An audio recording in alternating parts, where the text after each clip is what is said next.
Ustadz, apakah Allah masih menerima taubat kita jika kita sudah pernah berzina? Oh, kalau berzina jangan ikut-ikut saya. Kita zina sama pelacur. Gini, kalau Anda masih punya kesempatan bernyawa dan belum sampai nyawa itu ke kerongkongan, maka tobat itu sangat terbuka bagi Anda. Kecuali kalau nyawa sudah sampai ke kerongkongan, segera kembali. Bahkan ada ayat yang khusus diturunkan untuk pertanyaan Anda ini. Ayatnya ayat ke-53, surahnya surah ke-39.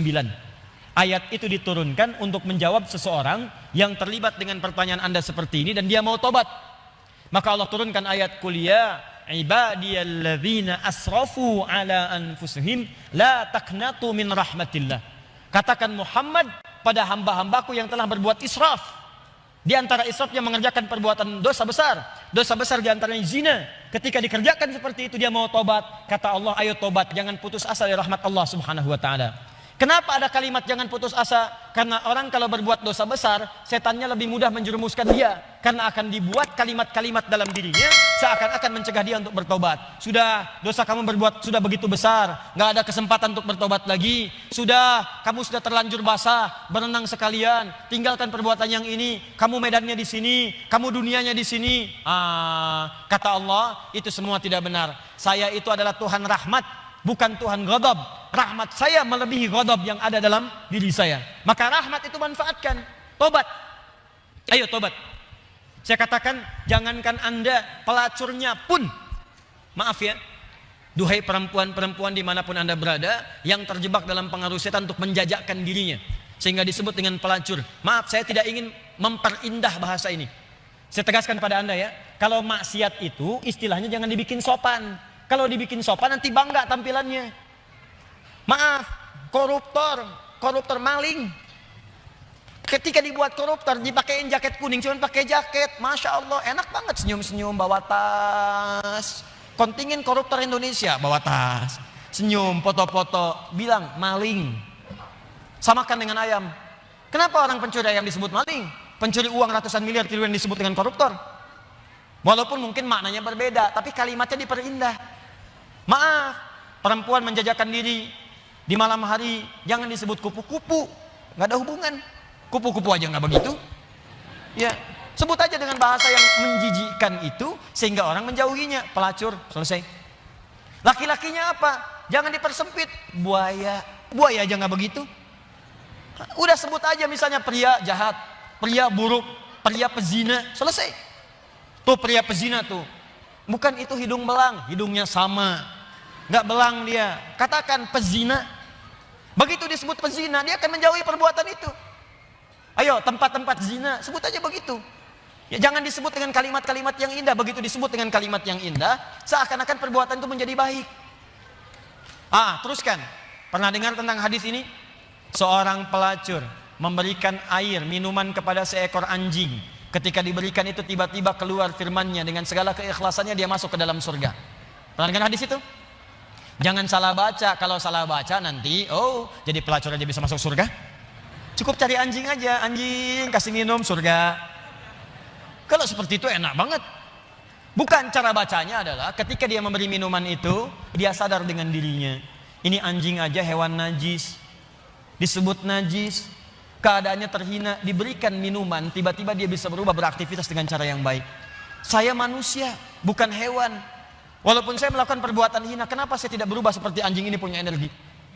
Dalam bahasa syariat, wahyu itu disebut dengan tuntunan air. Allah menurunkan air dari langit, membuat tanaman yang kering, tanah yang kering menjadi gembur kembali. Allah menurunkan wahyu-wahyu dari langit, ajaran-ajaran, membuat hati yang kering menjadi subur kembali untuk melakukan perbuatan-perbuatan baik.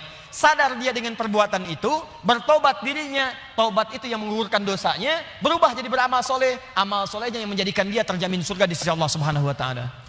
Pelacur tobat masuk surga, pembunuh 100 orang tobat masuk surga. Maka saya ajak orang yang pernah berbuat perbuatan semacam ini, ayo tobat. Ada kesempatan. Dan jangan ditampakkan. Maksiat yang tampak hanya mengundang bencana.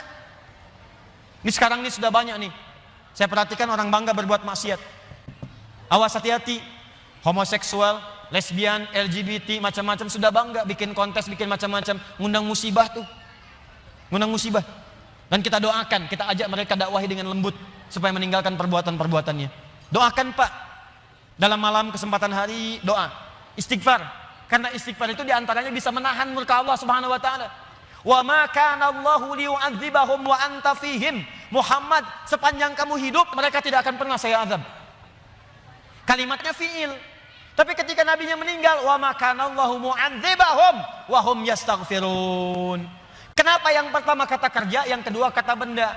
Pertama kata kerja karena di zaman Nabi setelah masuk Islam jarang orang berbuat maksiat. Setelah nabinya meninggal berubah jadi kata benda, orangnya banyak bermaksiat. Tapi kenapa azab ditahan oleh Allah? Ada kalimat di ujungnya wahum yastaghfirun, karena ada orang-orang yang masih istighfar kepada Allah Subhanahu Wa Taala.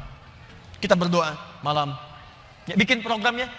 Saya kemarin ke Padang berapa waktu lalu, wali kota Padang punya program Padang bebas maksiat. Saya kira ayo Kabupaten Bandung, ya Kabupaten Bandung bebas maksiat. Anda berdoa, dakwahi, tampakkan kebaikan. Ayo mulai sekarang yang ngaji dengan saya minta komitmennya. Kalau Anda pegawai berangkat ke kantor, perilaku yang baik, tunjukkan nilai keislaman, jujur dalam bekerja, jangan takut. Anda tidak akan kehilangan rezeki. Anda nggak korupsi pun rezekinya segitu.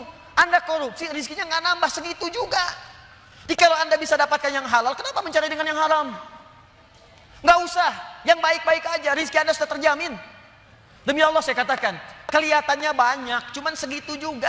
Kalau Anda berbuat baik, ditahan oleh Allah, seperlunya dikasih, perlu dikasih supaya Anda nggak repot. Kadang-kadang dikasih banyak supaya bisa zakat, supaya bisa infak. Cukup tempuh dengan cara yang jujur, rezeki datang dengan semestinya. Ayo Anda yang bekerja di birokrasi, di diplomasi, jujur aja udah. Tunjukkan nilai keislaman. Pak, kenapa sok soleh sih? Gak nerima proyek begini? Bukan sok soleh. Saya ingin menunjukkan bahwa agama yang saya peluk selalu mengarahkan pada nilai-nilai kebaikan. Demi Allah saya katakan, saya tidak menerima ini pun rezeki saya akan didapatkan dengan seperlunya. Sesuai dengan kebutuhan saya. Paham? Ditinggalkan yang tidak baik. Apapun pekerjaan Anda, yang polisi, yang tentara, yang macam-macam, yang camat, yang lurah, yang bupati.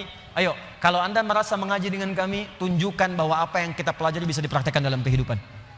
Yang seperti ini, tobat. Kalau Anda tobat, saya doakan, saya bermohon pada Allah, semoga yang bertanya ini kalau benar-benar dia bertobat, dan semua yang bermaksiat bertobat, saya bermohon pada Allah, semoga dimuliakan dengan surga saat kembali kepada Allah Subhanahu Wa Taala.